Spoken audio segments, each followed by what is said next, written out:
Market में एक ऐसी वॉशिंग मशीन आ गई है और एक ऐसा वॉशिंग पाउडर आ गया है।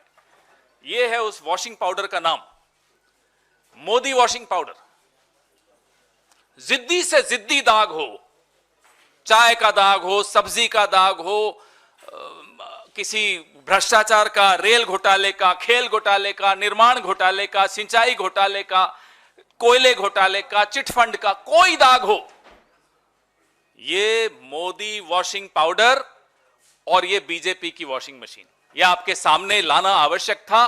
देश जानना चाहता था, सब जानना चाहते हैं साहब ये कौन सी वॉशिंग मशीन आ गई मार्केट में। और इसकी कीमत मैं आपको बताता हूं, घबराइएगा मत सुनकर। 8,552 करोड़ की ये वॉशिंग मशीन है। ये इलेक्टोरल बॉन्ड से जो पैसा आया था, 8,552 करोड़ की वॉशिंग मशीन जिद्दी से जिद्दी दाग छुड़वाएगी। आप भी खरीद लीजिए, काम आएगी। कितना ही पुराना दाग हो, वैसे ये 10 साल पुराने दाग धोने में बड़ी एक्सपर्ट मानी जाती है। 2014 से पहले के जितने दाग हो, ना केवल ये तेजी से सफाई करती है, आप बहुत हैरान होंगे जानकर, इसमें एक स्पिन का बटन भी है। स्पिन, वो स्पिन का बटन अगर आप दबा दें तो फिर कोई घोटालेबाज वो राष्ट्रभक्त बन जाता है, स्पिन हो जाता है पूरा गोल। जो कल तक घोटालेबाज था आज वो राष्ट्रभक्त बन जाता है, ईमानदार हो जाता है। ये दूसरा बटन है, स्लो बटन। आप देखिएगा ध्यान से। स्लो बटन क्या है कि किसी जांच को धीमा करना हो, उससे पहले बात कर लो, बीजेपी में आ जाओ साहब, सब ठीक हो जाएगा, वो हां सोच रहा हूं कहेगा तो स्लो बटन में चला जाएगा, तो जांच धीरे हो जाएगी, कार्रवाई ढीली पड़ जाएगी, फाइल कहीं नीचे ईडी के ऑफिस में या सीबीआई के ऑफिस में कहीं नीचे चली जाएगी। यह इस मशीन का चमत्कार है, यह इस मशीन का जादू है, इसीलिए इसको जादुई मशीन कहा जाता है। फिर जब तक इस वॉशिंग मशीन में, अरे वो डालिए ना, ये वाली टी शर्ट जाती है, पहले देखिए इस पे जो लिखा हुआ है आप पढ़ रहे हैं, अब मैं इसमें ये डलवा रहा हूं, अरुण जी इसके अंदर डालिए और देखिए क्या निकल कर आता है। वहां भी दिखाइए, अच्छी तरह दिखाइए, पढ़िए इस पे क्या लिखा है भाई, उधर भी दिखाइए, सब जगह मांग है इस मशीन की। देखिए इस मशीन की कितनी मांग है। अब इसके अंदर डालेंगे अरुण जी, अरुण जी अब डाल दीजिए, सबने देख लिया। क्या बोल रहा है, बोलो प्रेस कॉन्फ्रेंस जी। अब देखिए इसके भीतर से बटन दबाओ ना, स्पिन वाला दबाओ, सारे बटन दबाओ और निकालो, देखो क्या निकलता है।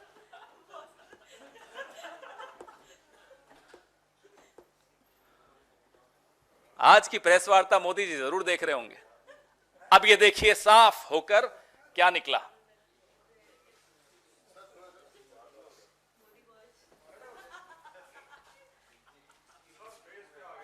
कोई बात नहीं, मेरा फेस इंपॉर्टेंट नहीं है, ये टी शर्ट इंपॉर्टेंट है।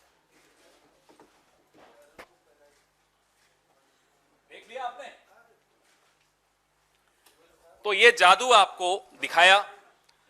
आज की प्रेस वार्ता से पहले एक खबर छपी कि श्री प्रफुल्ल पटेल के खिलाफ सीबीआई ने मामला बंद कर दिया। आज से कुछ महीनों पहले प्रफुल्ल पटेल जी ने एनसीपी को तोड़ा, भाजपा के इस वॉशिंग मशीन के गठबंधन में शामिल हुए, इस वॉशिंग मशीन के अंदर गए और बाहर यूं निकल कर आ गए। यह प्रफुल्ल पटेल जी के साथ हुआ। ऐसे 21 उदाहरण हैं, अभी आपको मैं प्रेस रिलीज में दे रहा हूं, 21 उदाहरण। हिमंता बिस्वा शर्मा है उसमें, नारायण राणे हैं उसमें, अजीत पवार है उसमें, हसन मुशर्रफ है उसमें, छगन भुजबल है उसमें, अब अशोक चौहान जी भी उसमें। और आपको मैं एक एनेक्सर दिखाऊंगा, यह भाजपा ने आरोप प्रफुल्ल पटेल पर लगाए थे। ये देखिए, ये क्या आरोप थे? ये आरोप थे कि एयर इंडिया को लीज पर हवाई जहाज लेने की कोई जरूरत नहीं थी, लेकिन प्रफुल्ल पटेल जी ने, मंत्री जी ने जबरदस्ती फाइल मूव की और लीज पर, पट्टे पर हवाई जहाज लिए, जिससे 3,000 करोड़ से ऊपर का नुकसान हुआ। और वो पैसा आरोप लगाया गया कि हमें मिला यूपीए की सरकार में। हमने उस वक्त सीएजी, क्या नाम है उनका, आजकल तो सीएजी के नाम भी लोगों को याद नहीं रहते, लेकिन उस वक्त के सीएजी का नाम तो सबको याद है, विनोद राय हुआ करते।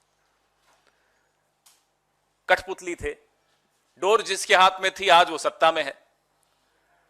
तो सीएजी ने अनाप शनाप लंबी चौड़ी उसमें टिप्पणियां की, आप लोगों ने खूब चलाई वो टिप्पणियां, और उन सब रिपोर्ट्स का लाभ लेते हुए आज नरेंद्र मोदी जी इसके ऊपर सवार होकर बैठे हैं। या तो प्रफुल्ल पटेल जी ने भ्रष्टाचार नहीं किया, और अगर नहीं किया तो यह आरोप झूठे थे। नरेंद्र मोदी को माफी मांगनी चाहिए प्रफुल्ल पटेल से, यूपीए से, कांग्रेस से, इस देश के पत्रकारों से, इस देश के एक्टिविस्ट से, इस देश के तमाम उन नागरिकों से जिन्होंने उस रिपोर्ट को और नरेंद्र मोदी की बात को गंभीरता से लिया था। अगर वो ईमानदार थे तो ये आरोप झूठे थे। और मैं प्रफुल्ल पटेल जी से भी आग्रह करूंगा, हिम्मत दिखाइए, ठोक दीजिए मानहानि का दावा नरेंद्र मोदी पर, हिम्मत दिखाइए। अब तो क्या, अब तो आपके पास ये हो गया, अब तो आप साफ हो गए, अब थोड़े वापस से फाइल खुलेगी।